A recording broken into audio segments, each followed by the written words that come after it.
Bonjour à tous, bienvenue sur Free Matin assure dans un instant la une des journaux avec Kader Achirou. Nous allons faire le point des quotidiens parus sur l'ensemble du territoire national avec Dorcas Gamogba. Nous parlerons donc de la revue de presse nationale. Nous allons donc un tout petit peu fouiller mieux ces journaux-là pour voir un peu les articles qui y sont incrustés. Et puis avec Anita Marcos, nous aurons droit au bulletin matinal d'information. Bonjour. Oui, bonjour Nadège. Il s'agira dans quelques instants de l'importance du jeûne de Ramadan pour le fidèle musulman. Et il sera également question du commentaire de Arimi Choubadé à propos de la situation politique qui prévaut dans notre pays. Les sports avec Larios Adjak Beno dans un instant. Bonjour. Oui, bonjour Nadège. Vous savez que hier, le monde du football a vécu une soirée exceptionnelle. Donc nous allons revenir sur cette élimination du FC Barcelone, sans oublier les affiches de la 29e journée du championnat national de football de première division du Bénin. C'est vrai que sur les profils, entre parenthèses, sur tous les profils, les statuts, j'ai vu la Hontada, la Remontada, j'ai pas compris grand-chose. Oui, on en parlera dans un instant. Tout à fait. Bienvenue à tous, bonjour. Voici la une des journaux, présentation Kader Achirou. Bonjour à toutes et à tous. L'informateur titre ce matin en manchette « Installation des députés le 15 mai prochain porte au nouveau prône la paix et la non-violence ». Humbedi appelle ses sympathisants au calme. Palmarès en manchette ce matin, 8e législature, tractation pour la conquête du perchoir. Voici les députés qui peuvent faire le job. Le Canard présente dans les colonnes de sa parution du jour, précisément à la page 3, ce qu'il semble être probable président de l'Assemblée nationale face au jusqu'au boutisme talent. Candide Azanaï revient à la charge. Plus de détails à la page 2 de la parution du jour de Palmarès. Matin libre en manchette ce matin. Forum de Paris sur le financement. La thérapie Wadaï présentée. Plus de détails à la page 5 de la parution du jour du Canard. Demande d'élection pour tous. Humbedi n'est pas allé bien loin, constate Matin libre ce matin. Le nouvel observateur. Le regard du parti Restaurer l'espoir sur la crise actuelle. La résistance continue tant qu'il n'y aura pas des élections inclusives. Rapporte le Canard des propos de Candide Armand-Marie Azanaï. Libération ce jour à la une. Situation post-électorale au Bénin. L'évêque de Natitingou appelle à la paix. L'autre vision, réforme pour le développement du Bénin, performance économique satisfaisante sous talent. Le Fonds monétaire international félicite, encourage et recommande. Nous passons à l'événement précis après la proclamation des résultats de la Cour constitutionnelle. Voici le visage de la 8e législature. L'album photo des députés à découvrir dans les colonnes de la parution du jour du Canard. Le matinal Wadaï au Forum sur le financement du développement à Paris. Le modèle talent mis en lumière au G20. Plus de détails à la page 2 de la parution du jour du défi d'une génération. Le pays émergent ce jour en manchette. Sortie médiatique du président du parti politique Restaurer l'espoir. Candidat Zanaï accuse Patrice Talon et lui demande de démissionner. La mascarade émane de son ordre. Il a basculé dans l'inacceptable et le chef de l'État répondra de ses actes, a-t-il laissé entendre aux confrères. Nous passons à présent à l'économiste. L'économiste qui titre ce matin en manchette. Conférence régionale du Fonds français Muskoka Cotonou. Renforcer l'engagement et la couverture santé universelle. Plus de détails aux pages 3 et 4 de la parution du jour du Canard. Nous mettons un terme à la une des journaux de ce jour avec Nord-Sud Quotidien. Face aux tensions post-électorales, l'appel des autorités morales pour la paix et financement vertueux du développement. Wadaï a présenté la stratégie talon devant le G20. Les quotidiens béninois sont disponibles dans les kiosques au prix de 300 francs CFA. Vous les avez aussi et surtout en ligne. Nous allons passer à présent au bulletin matinal d'information avec Anita Marcos. Mesdames, Messieurs, bonjour. Merci de prendre le rendez-vous du bulletin matinal avec nous. Commençons par une brève. Le président Bouhari a reçu en audience le mardi 7 mai 2019 la présidente de l'Assemblée générale des Nations unies, Maria Fernanda Espinazo, et le coordonnateur humanitaire Edward Callon. Le président nigérien Bouhari, président en exercice de la CEDEAO, a demandé à l'ONU de se pencher sérieusement sur le cas du Bénin et surtout d'éclairer la situation en ce qui concerne l'usage des armes à feu lors des manifestations au Bénin. Une enquête internationale sous l'égide de l'ONU a été sollicitée et obtenue. Selon nos sources, Bouhari a également demandé aux gouverneurs des États frontaliers avec le Bénin de renforcer la sécurité au niveau des frontières. Le mois de Ramadan a démarré ce lundi 6 mai 2019 sur toute l'étendue du territoire national, conformément au calendrier divulgué par l'Union islamique du Bénin. C'est un mois au cours duquel les fidèles musulmans sont appelés à observer les règles sacrées de prière, de jeûne, d'abstention surtout, de manger, de boire et de tenir des rapports sexuels entre l'aube et le crépuscule, mais également d'être purs en pensée, en parole et en action. Revenons plus amplement sur l'importance du jeûne du Ramadan pour un fidèle musulman avec Moutawakil Boukari, imam de la mosquée Agori Plateau. Il est au micro de Marcel Fangier et de Anifat Boukari. C'est pas seulement quand on dit jeûne, beaucoup mettent dans leur tête, que ce soit musulman ou non musulman, c'est l'abstention ou s'abstenir de manger ou de boire. Non, c'est pas ça. Il faut que ce mois soit un mois, l'importance, l'amour du prochain. C'est ça, le pardon, la réconciliation. C'est pourquoi tout un musulman, avant de débuter le Ramadan, il demande pardon à tout ce qu'il a offensé, pour que le pardon de Dieu lui prévienne ou lui arrive très vite. Il faut jeûner pour adorer Dieu, pour prier pour toi-même, pour ta famille, pour tes enfants, pour tes amis, pour ton pays, pour son chef, pour le gouvernement, pour tout ce qui compose notre État, tous les politiciens, opposants ou mouvants, priez pour eux, pour que la paix règne. Et surtout, n'oubliez pas de prier pour nos morts, pour nos malades. C'est très important. Tout ça là rentre dans l'adoration. Et dans la journée, au moins, il faut chaque fois penser à Dieu. Donc tout ça là doit venir s'il a la crainte de Dieu. Quand tu n'as pas la crainte de Dieu, tu ne peux pas observer le jeûne correctement. La crainte de Dieu. Tout ce qui se passe là, d'abord, c'est la crainte de Dieu. Mais si quelqu'un a mis dans sa tête, je vais jeûner pour que l'imam me voie ou pour que les gens me voient, toi, tu n'as aucune récompense. Il faut voir, dans nos mosquées, c'est plein pendant le Ramadan. Au lieu de dire qu'ils sont des... Non, on va prier Dieu pour que, comme ils viennent dans les mosquées, que Dieu les éclaire pour qu'après le Ramadan, ils continuent dans le bon caractère, dans les mêmes caractères. Mais après le Ramadan, si tu cesses, ce n'est pas le Dieu du Ramadan qui est le Dieu de tous les autres jours. Reçu par Abdelkader Achirou dans l'émission Info Hebdo le vendredi 4 mai 2019, Arimi Choubadé, le journaliste conseiller technique à la communication du président de l'Assemblée nationale, s'est prononcé sur la situation socio-politique actuelle du Bénin. Selon lui, rien n'a marché dans le processus et dans les rues. Écoutons-le. Il n'y a pas de raison qu'on parle du Bénin comme on le fait depuis quelques jours un peu partout dans le monde, où vous voyez des gens qui vous appellent, et vous ne pouvez même pas parler, vous ne pouvez pas répondre au téléphone tellement vous êtes frustré, vous avez... Enfin, moi je ne sais pas si... Vous êtes gêné. Oui, je ne sais pas si on peut trouver des raisons à ça.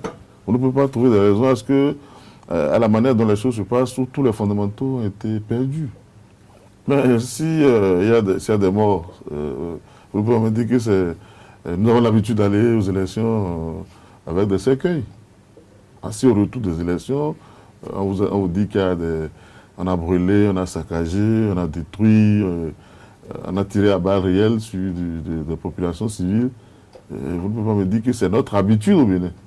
Alors, donc forcément, rien n'a marché. Rien n'a marché. Si quelque chose, ne serait-ce que quelque chose avait marché, on pourrait peut-être, par rapport, cela pourrait sauver le reste. Mais apparemment, depuis les préparatifs, depuis la campagne, depuis les décisions qui ont été prises par les différentes institutions impliquées dans les élections, rien n'a marché, rien n'a fonctionné. Vous avez vu l'indifférence avec laquelle on a reçu la proclamation, enfin, la décision de la Cour constitutionnelle sur les résultats. Hein. et la rue qui continue de s'échauffer.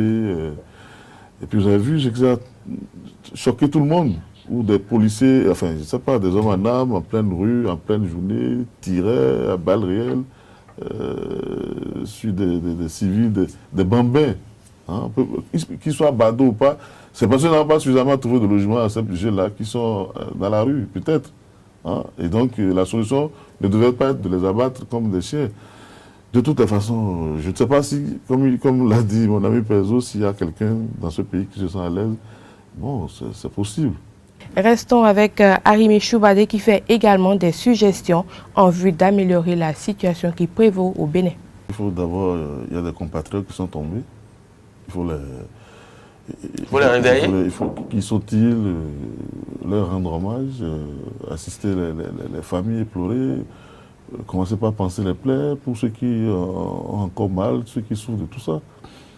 Ah, il faudrait, parce qu'on ne peut pas continuer avec l'impunité chez nous, c'est pas possible.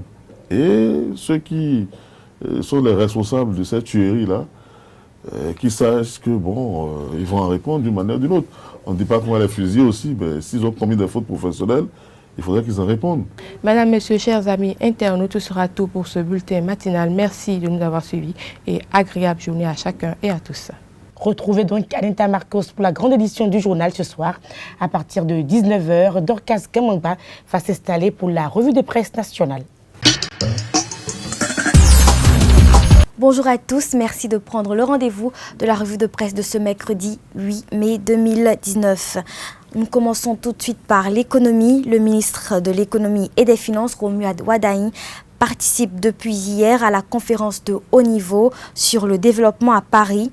Pour le journal Le Meilleur, cette rencontre internationale organisée par le gouvernement français en sa qualité de président du Forum de Paris avec le soutien de la présidence japonaise du G20 a pour objectif d'aider les États à trouver le juste équilibre afin de financer leur développement et maîtriser l'endettement.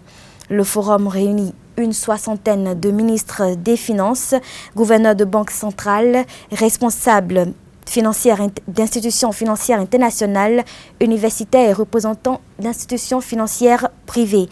Les participants réfléchissent essentiellement autour du thème « Une dette soutenable pour une croissance durable ». À cet effet, selon le quotidien Le Matinal, le modèle talent est mis en lumière. Le journal informe que le ministre Romuald Wadhaï, invité par son homologue Bruno Le Maire, a planché devant d'éminentes personnalités du monde des finances sur la stratégie du gouvernement béninois en matière de financement conséquent du programme d'action. Il a intervenu sur un panel dénommé pour un financement vertueux du développement. Notons également que le Bénin est désormais la 4e plus dynamique économie d'Afrique. La mission du Fonds monétaire international FMI en visite de travail au Bénin depuis quelques jours a en effet livré lundi 6 mai 2019 les résultats de ses travaux à la presse. L'événement précis nous apprend qu'au thème des 2 semaines de travail, le chef de mission a salué la croissance économique du Bénin tout en faisant des recommandations au gouvernement. Un tour en politique à présent, le président du parti Restaurer l'Espoir, Candide Azanaï, s'est à nouveau prononcé hier sur la situation post-électorale actuelle. À l'occasion de sa sortie médiatique, l'ancien ministre de la Défense a contesté les résultats des élections législatives de 2019 proclamées par la Sénat et la Cour constitutionnelle. Pour lui, selon lui, la Sénat n'a aucune crédibilité et la Cour constitutionnelle, quant à elle, a été désignée dans des conditions totalement monocolores. Après avoir rappelé l'enjeu de la résistance nationale, il a attiré l'attention des professionnels des médias sur la nature du pouvoir dit de la rupture avant d'évoquer les préconisations de la Constitution à travers les dispositions de son article 66. Azanaï active le 66 et rassure des actions pacifistes de l'opposition. C'est ce que titre le journal La Dépêche. Nous sommes pacifistes, nous ne sommes pas des vandales. C'est une déclaration du politique que le quotidien Le Meilleur place en titre. 5 minutes informe que selon l'ancien ministre, les événements des 1er et 2 mai 2019 sont des imprévus du programme de la résistance. Candidat Zenaï affirme qu'il s'agit d'une diversion du pouvoir en place pour détourner l'opposition de ses objectifs. Cette conférence de presse selon Matin Libre vient alors préciser le sens de la résistance. Drame à Ilakonji pour finir, un camion transportant de l'essence frelatée a pris feu lors du déchargement d'un tonneau contenant le liquide inflammable. 5 minutes précisent que le drame a eu lieu hier matin aux environs de 9 heures. L'incendie aurait ensuite été maîtrisé grâce aux populations et aux sapeurs-pompiers dépêchés sur les lieux. Aux dernières nouvelles, aucune perte en vies humaines n'a été signalée, mais plusieurs dégâts matériels ont été enregistrés. C'est sur cette information que nous mettons un terme à cette revue de presse. Merci de l'avoir suivi. Merci à vous, Dorcas Gamangba, pour cette présentation. Nous passons à présent au sport sur Free Matin. Larios Adjabeno, dites-nous tout. Oui, il faut commencer d'abord par les compétitions africaines de clubs. La Ligue africaine des champions a connu le week-end écoulé son affiche finale. C'est bien sûr Espérance sportive de Tunisie qui va s'opposer aux Marocains de Wydad Athletic Club de Casablanca et les deux équipes ont éliminé respectivement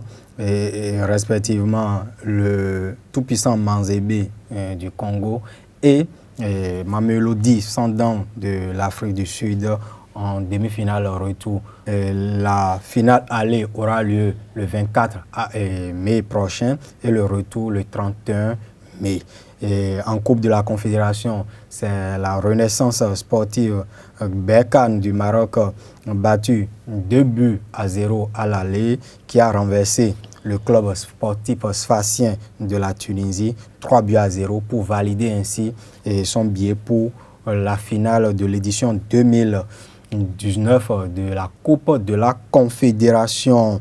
Et dans l'autre demi-finale, l'étoile sportive de Sahel a fait match nul 0 but partout contre Zamalek de l'Égypte et battu à l'aller 1-0. Les Tunisiens s'arrêtent ainsi à ce stade de la compétition.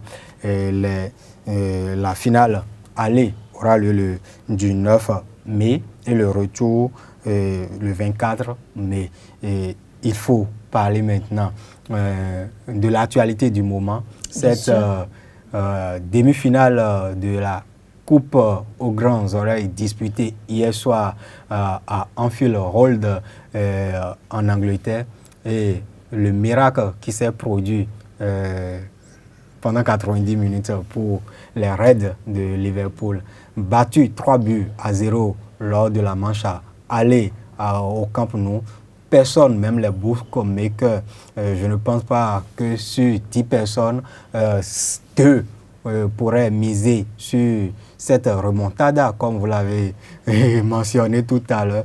Mais les Anglais ont su faire le job, comme on le dit, hier au terme d'une exceptionnelle rencontre, 4-0.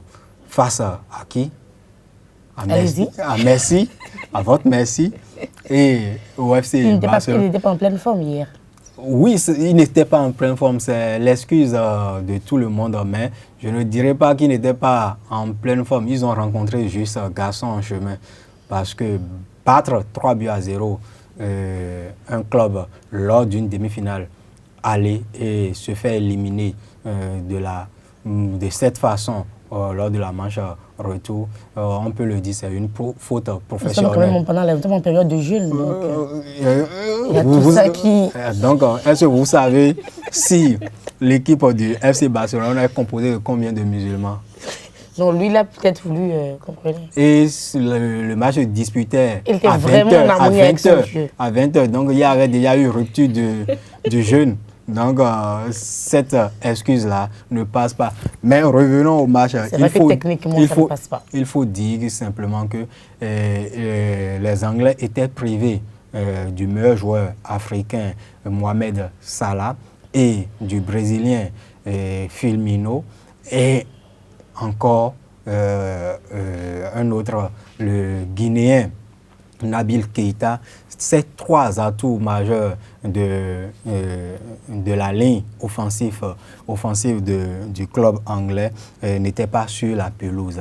Et il y a eu que des jeunes sortis du banc qui ont fait la différence hier. Il y a Origi, le joueur belge d'origine kenyane, et il y a un Néerlandais, son nom m'échappe, qui a inscrit un doublé. Les deux qui n'étaient pas des titulaires lors des précédentes ou lors de cette saison sont venus pour montrer qu'ils ont la grinta et ils ont fait la différence. Au désarroi, bien sûr, des supporters de FC Barcelone, mais cadre ici à Isaïe TV, vous voyez comment ils me regardent. Donc, et vous comprenez comment... Même la réalisation vous regarde. Oui, la réalisation me regarde parce que nous sommes tous merengues.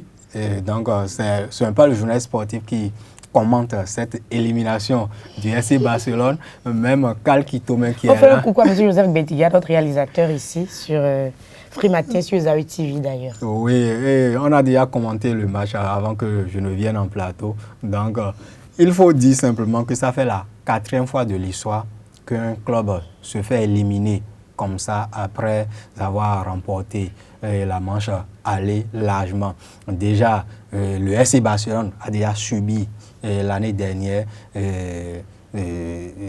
cette humiliation face à l'AS Roma. En 2017, c'est le FC Barcelone qui, battu à l'aller au Parc des Princes 4-0, est allé battre, je dirais, est-ce que c'est en 2017, est allé battre sur ses installations le Paris Saint-Germain 6-1 pour valider son ticket pour le tour suivant. Il faut dire que la finale s'annonce inédite pour cette Ligue européenne des champions. Ce soir, nous allons assister à la seconde demi-finale qui va mettre aux prises l'Ajax d'Amsterdam et le club anglais de Tottenham. Rappelons que les jeunes pousses du football néerlandais ont battu à l'aller en déplacement les Anglais 1-0 sur leurs propres installations. Est-ce que le football, je veux dire, le pur football, le football de jeu, le football insouciant, l'insolence technique de ces Néerlandais vont prendre le dessus ce soir où nous allons assister une fois encore à une remontada, wait and see. Et moi, je mise beaucoup plus sur l'équipe de l'Ajax d'Amsterdam. Je crois que cette saison, c'est la leur. Il faut qu'ils arrivent jusqu'au bout et soulever ce trophée, la coupe aux grandes oreilles. Merci à vous, Larios Diagono, puisque Anita Marcos est avec moi sur le plateau.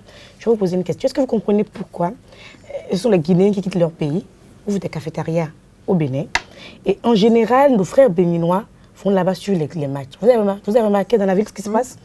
Ça a quand même quelque chose de...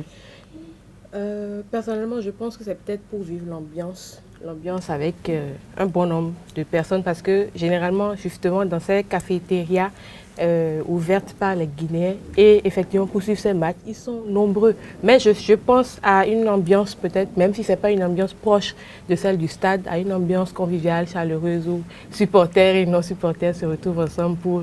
Exactement. Il y a vous les Bénins aussi, là, pas seulement, vous retrouvez pas seulement du spaghetti, et puis en prenant du thé, du café. Non, est-ce que c'est prendre nécessairement ceux qui viennent suivre les rencontres? Généralement, ils ne viennent pas là pour manger ou pour... c'est l'ambiance autour de la rencontre. Certains ont leur abonnement à la maison, peuvent suivre tranquillement dans leur salon, mais préfèrent se déplacer pour aller au stade pour vivre l'ambiance. Lorsqu'il vient, le monsieur qui a pris son abonnement, il a besoin qu'on lui paye une bière au moins, ou bien qu'on lui paye quelque chose. Eux ne mangent rien, ils ont la fait remonter d'art. Généralement, ils sont debout. Si vous voulez manger, vous vous asseyez. Si vous ne voulez pas manger, on reste un peu à distance. Mais généralement, les gens ne mangent pas. Les gens, ils profitent de la télévision, ils profitent de l'ambiance et puis après, ils rentrent tranquillement chez eux. Je peux vous témoigner. Je vois Gala qui me fait la main comme ça. Je peux vous témoigner qu'il y a certains qui viennent un peu plus tôt. Et ils prennent peut-être un demi-plat de spaghetti ou une tasse de thé, et ils assiedent juste là, jusqu'à la fin. Mais les vrais férus de football le font autour de bière. Hein. Et c'est là, dans les bras. Mais quand l'équipe gagne, c'est bien. Hein? Quand votre équipe gagne, on vous offre des bières à tout le monde. Non, on fait une tournée. S'il y a un boss qui est là. Ceux qui le font, ce sont des clubs bien organisés. Parce que, il est vrai, nous sommes à des milliers de kilomètres de ce football européen, mais il y a plus qu'un match entre Liverpool et Barcelone, c'était un duel à distance entre le Real et le Barça. Parce que cette rivalité qui existe depuis plus de 100 ans, depuis plus d'un siècle, lorsque l'un de ces deux clubs se retrouve à ce stade de la compétition, il y a les fans de l'autre qui souhaitent l'élimination, qui veulent qu'on élimine le club qui est en liste. Et c'est ce à quoi on a assisté. Vous ne pouvez pas, même ici, on ne pouvait même pas tourner émission. Si on devait tourner émission hier nuit. Parce qu'il y avait de l'ambiance par ici, à côté des studios de ESAE. Et ça grouillait. Et c'est simplement la magie du football. C'est la magie du football. Parce que, comme je le disais tout à l'heure, personne ne pouvait miser sur cette performance des Anglais. Personne ne pouvait miser. Peut-être que ce sont les fous, les parieurs fous qui pouvaient miser sur une telle remontée de Liverpool. Mais il ne faut pas oublier, on dit à Anfield Road, you are never walk alone. Hein? Vous ne marcherez jamais seul. Donc, c'est que le public, le 12e homme, a accompagné Liverpool dans la réalisation de cet exploit exceptionnel, inédit hier. Et revenons un mot rapidement sur le championnat béninois. Oui, allez-y. Il faut rappeler ici les affiches de la 29e journée de la Vitalor Ligue 1. ESAE Football Club, l'équipe professionnelle de votre chaîne de télévision, se déplace à Charles de Gaulle de Porto-Novo pour affronter l'association sportive Oussou Saka. Et Dynamo d'Abomey sera hôte de l'association sportive de la vallée Omnisport à Dangbo. Et Aïma, FC d'Adjara, reçoit Soleil FC, la Lanterne Rouge à Misrete. Pandé de Djougou va accueillir Avranco Omnisport au stade d'Achoukouma de Djougou. Et dans ce stade, le football vit du 1er janvier au 31 décembre ou du 1er janvier de l'année N au 1er janvier de l'année N plus 1. Ce sont des footeux du côté de la cité des Pétoni. Beke de Bembereke va jouer Tonnerre FC de Boycon. Ce sera du côté de Ndali. ASPAC, l'association sportive du port autonome de Cotonou, reçoit à René Pleven l'Est Dragon de l'OME. C'est le choc de cette 29e journée de la Vitalor Ligue 1. Demain, la jeunesse athlétique de Cotonou et l'USS Crack vont clôturer cette 29e journée de la Vitalor Ligue 1. En Ligue 2,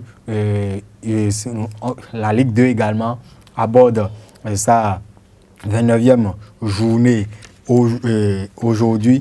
Toutes les rencontres sont au programme à Kanké de Tcheti, Hodio FC de Komen, Estado Entente FC des Forces armées béninoises, Dadjer FC Real Sport de Parakou. Et rappelons que Real Sport de Parakou est le leader incontesté de cette Vitalor Ligue 1. L'association sportive de Cotonou, AS Cotonou, reçoit la jeunesse sportive d'Agonli. Cavalier de Ninki va accueillir Espoir de Savalou. Et les Requins FC de l'Atlantique se déplacent sur le stade des 1000 collines de Savalou pour jouer Delta FC de Glazoué. Merci à vous, Larios Adjagouenon. Merci à Anita Marcos. Ainsi sur FM Free Matin de ce jour. Portez-vous bien. Et à demain pour un autre numéro. Au revoir.